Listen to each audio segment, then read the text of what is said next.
ഓണത്തിന് ഇനി വെറും 5 ദിവസമേ ബാക്കിയുള്ളൂ. ഓണക്കോടി വാങ്ങാനും മറ്റൊരുക്കങ്ങളുമൊക്കെ അവസാന ഘട്ടത്തിലായിരിക്കും മിക്കവാറും പേർക്കും. എന്നാൽ ചിങ്ങമാസം തുടങ്ങിയപ്പോൾ മുതല് റോഡുകളിലെങ്ങും തിരക്കുകളും ബഹളങ്ങളും ഒക്കെയാണ്. ഇന്നലെ ഓണത്തിന് മുമ്പുള്ള അവസാന അവധി ദിവസമായിരുന്നു. അതുകൊണ്ട് തന്നെ അത്രയേറെ തിരക്കുകളും റോഡിൽ അനുഭവപ്പെട്ടിരുന്നു. വലിയ വാഹനങ്ങളുമായി റോഡിലേക്ക് ഇറങ്ങുന്നവർ ഒന്ന് സൂക്ഷിക്കുന്നത് നല്ലതായിരിക്കും.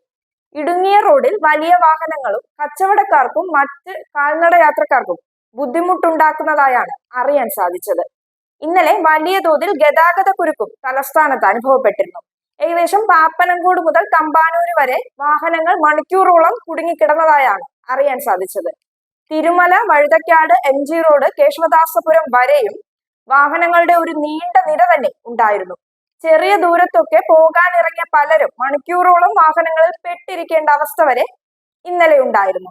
എന്തായാലും പോകെ പോകെ കുരുക്കുകൾ കൂടുകയല്ലാതെ കുറയാനൊന്നും പ്രതീക്ഷ വേണ്ട. ഓണം വാരാഘോഷം ഈ മാസം 3-ന് തുടങ്ങാനിരിക്കെ ജനങ്ങൾ ഒന്ന് മുൻകരുതൽ എടുക്കുന്നത് വളരെ നല്ലതായിരിക്കും. കഴിവതും ഇടുങ്ങിയ റോഡുകളിൽ വലിയ വാഹനങ്ങളുമായി ഇറങ്ങാതിരിക്കാൻ പ്രത്യേകം ശ്രദ്ധിക്കുക. പാർക്കിംഗ് ഉള്ള സ്ഥലത്ത് മാത്രം വണ്ടികൾ പാർക്ക് ചെയ്യാനും ശ്രദ്ധിക്കുന്നത് നല്ലതായിരിക്കും.